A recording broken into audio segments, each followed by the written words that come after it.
everyone, Rascal here. And Mama, welcome to our podcast. Today we're talking about one of the most hilarious anime ever made, The Disastrous Life of Saiki K.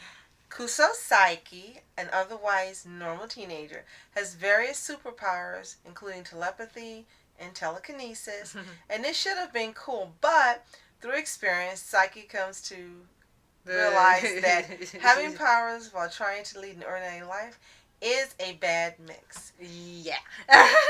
and you hear that kind of sound like, ooh, it's going to be like action-packed superhero stuff, and use his power to save the world. No. No. He just wants to be left alone. But he does save the world every single solitary day, almost with every action and everything that happens.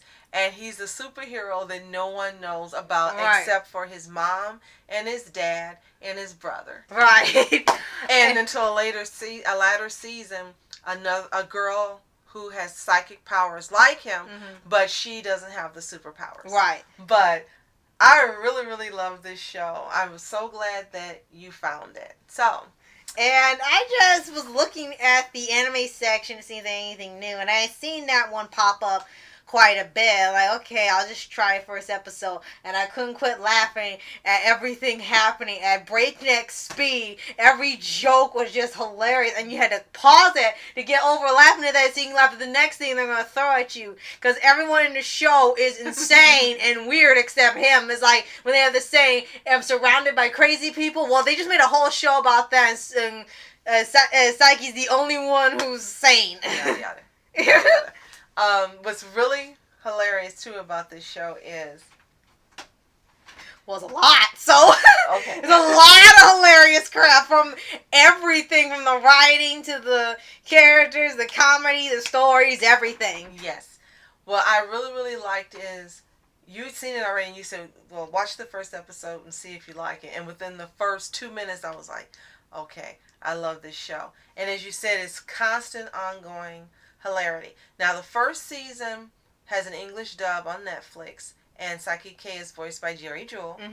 But the second season and then the final 2 episodes that finish the series are only available in Japanese with an English dub. Right. It totally affects your viewing for the show, because when you watch the first season with the English dub, there's so many things that don't come through the second season listening Japanese, although it is really hilarious still, but just the way the voice actors give these characters life, and the way that they make them so real and so hilarious, the voice delivery, their comedic timing, everything just makes this show perfect. So the animation is really good too. This is one of the first shows where I saw the manga, and I love the artwork on the books. The first book that has Kusuo on it looks just so cool. I'm like, I just want to buy the manga just for the artwork on this cover. The colors are bright and brilliant. They have a lot of pink and green,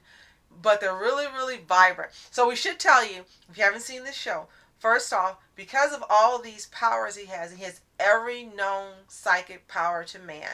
He has to wear pink glasses, because he has purple eyes, and if he looks at anyone without his glasses, he turns them to stone. And he has these little antenna things. I think they're called antennas. Are his glasses green or pink? His glasses are green, and his hair is pink. Yeah, and his little antenna things that normalizes his powers are pink, and he has to keep them on, or else the world will end if he takes them out. And his school uniform is green. So just see, can you picture this character? It's like, he's so humdrum about everything. Like you said, he doesn't want to be bothered. He just wants to be left alone. And at first, you don't understand if he's ever speaking, because you never see his lips move the first season. But whenever he's standing there and you hear his thoughts constantly, and these people react to him, and you're like, okay, is he actually moving his mouth, because you never see his mouth move? Or are these people just speaking to him and they're reacting to him like he's speaking, but he doesn't say a darn thing to them? And because he's always, the most he talks is to the audience. He knows that he's in a show. He knows he's in a anime adaptation, and he's aware of all the cliches that will come in the show. And the manga, which they mention every single episode in the first season. They self-promote the manga, like, oh, you can buy it in the Show and Jump magazine, and even have his dad work working for a magazine company. He's thinking, what? You work for Shonen Jump? And they're like, no, it's something else. It's like lower class or something. And they promote that in Tokyo TV and some other Japanese celebrities within the show. And they're pretty much their own advertisers. Right. Now, his mom and dad, we'll talk about them first. They are really in love and just kooky and silly. And again, they are one of only... there are 2 or 3 people who know he has the powers in the first season. So he actually can talk to them and have conversations without ever opening his mouth. Right. So when they're around other people, they'll be speaking to him like, what's her name? Like McGann Moore on Young Justice. Like, will you stop and they're having conversations. And the people don't know what's being said between them, between the 3 of them, if they're having these conversations.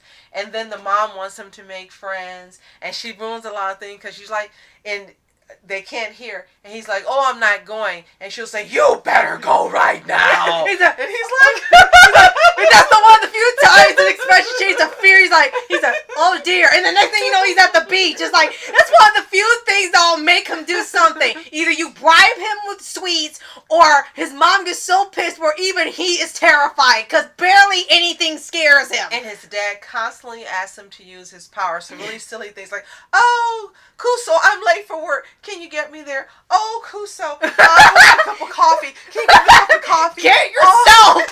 He's like, can't you just do this on your own like a man? And it's the silliest, just mundane things he wants him to do. And he's like, okay, it's going to... And at one point, there's one episode where he's trying to get enough money to buy a coffee jelly maker. And you have to see this show to understand the hilarity of this. So every time... He I forgot what he calls himself. 100 yen man? Yes, and he's like a fairy that grants all these wishes. His dad ends up paying all this money because he's constantly over and over. Can you do this? Well, that's going to cost you. Can you move this way? That's going to cost you. Can you move back this way? That's going to cost you. Can you move this way? That's going to cost you. You got to charge 100 yen for moving a cabinet 1 inch? You only moved it an inch! He said, you can always do it yourself. Oh, fine. Like, yeah. So, they are really... A massive part of the hilarity. Right. And then, of course, the students he goes to school with. Now, the one that irritated him the very most in the beginning was Nendo. And Nendo has a chin that looks like testicles. And I thought that was a butt at first. I'm like, no. you have a butt And then you end chin? up seeing his mom, who looks just like him and also has testicles on her chin. And then you see the ghost of his dad, who looks just like he and his mom. And she also has testicles on her chin. Family, though. This is just a hereditary thing. And he follows Kusuo around all the time, constantly asking questions, constantly going, hey buddy, hey buddy, He's like, will you go away? And he's actually turned out to be really nice. Yes, and it takes a while for him to get used to him and see he's actually not so bad. He's still annoying, but he's actually a good person. Yes. And then you have Jet Black Wind, who's lost in his own like Dungeons and Dragons his imaginary delusions. world, right? And his poor little brother thinks he's really this like shonen master, superhero. Right. Yeah, like he holds the secret to save the world. All of his powers in his left hand, and he must defeat the Dark Reunion. But he also ends up being really a loyal and true friend to Saiki. And then you have Terahashi, who's the most beautiful girl in the entire world. And she glows with an aura everywhere she walks. She has blue hair, and everyone falls over her and talks about how wonderful she is, and she knows how wonderful people think she is. So she's constantly trying to make sure everyone sees her in this positive light. And everyone falls for her except for Kusuo. So he just ignores her. Her life mission has become to make Kusuo say, oh, wow. Right? And as it goes on, you're seeing that she's not completely bad. She's just incredibly narcissistic. But she actually does care about the people that are fawning over her. And she makes sure that she knows each person that's fawning for her at school and make sure they feel happiness and stuff. Like, okay, she's still crazy, but she actually does have a heart. Even Kusuo gets surprised when she's actually going through all this trouble Yes. and tiring herself out to make them all happy. And we really believe that after the show ended or when it's rebooted or something, Right. he's going to end up being Right, with her. Because everything just points to it. Right, because he's not even as cold to her as it goes Right. on. Now, she has this brother who looks just like her, but a male version, and there's a strange relationship that only goes on in his mind, and we won't spoil that for you. Yeah.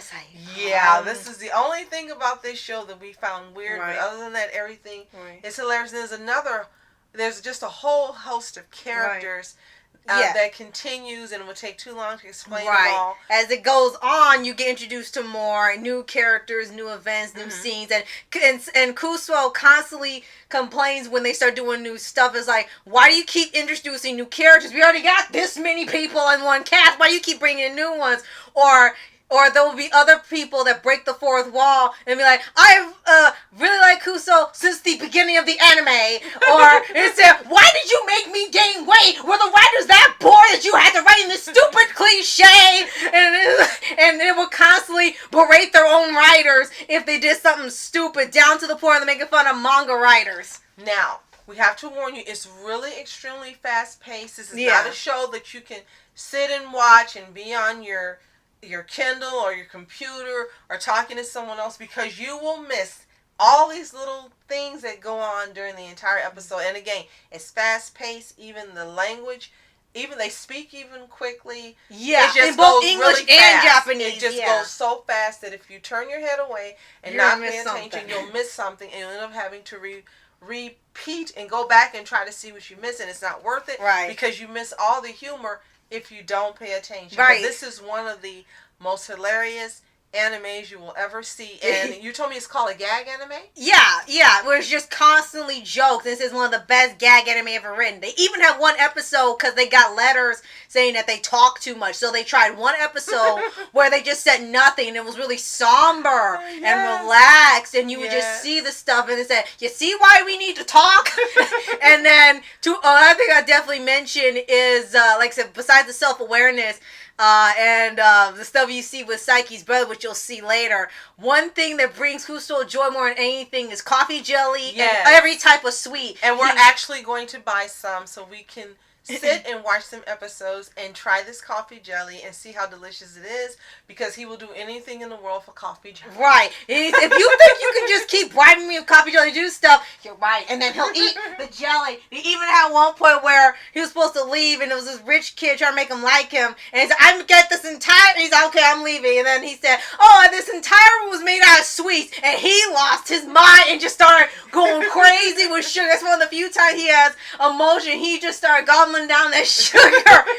But when you see it, there's even points where they actually have some pretty deep moments towards the end of the show. We won't spoil much, but they actually have moments where there's some drama in his backstory, and it's actually very well written. It's like explains why he's so deadpan about everything when you see what he was really like, and he really wanted friends until an event happened and changed everything. Right.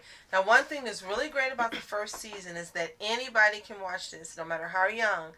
There is absolutely nothing inappropriate the entire first season of this show. Right. And they even make jokes and point out this fact during the course of the first season. Kusuo was the human radar. So if you do this stuff, if you do anything where it's not appropriate for kids, you are out of here. You hear me? And then after Netflix bought the show, they had the privilege of putting in inappropriate visuals and comedy and innuendo. Yeah, and so that sexy drawn anime girls and guys and it no longer becomes safe for kids to watch. Yeah, so unfortunately that part is gumbo. So there's just that he was the human radar. He didn't want any garbage and stuff in his show. It was like, okay, you know kids are watching this, right? Stop being a pervert. But it is fantastic and wonderful, and as you said, it is one of the best animes ever.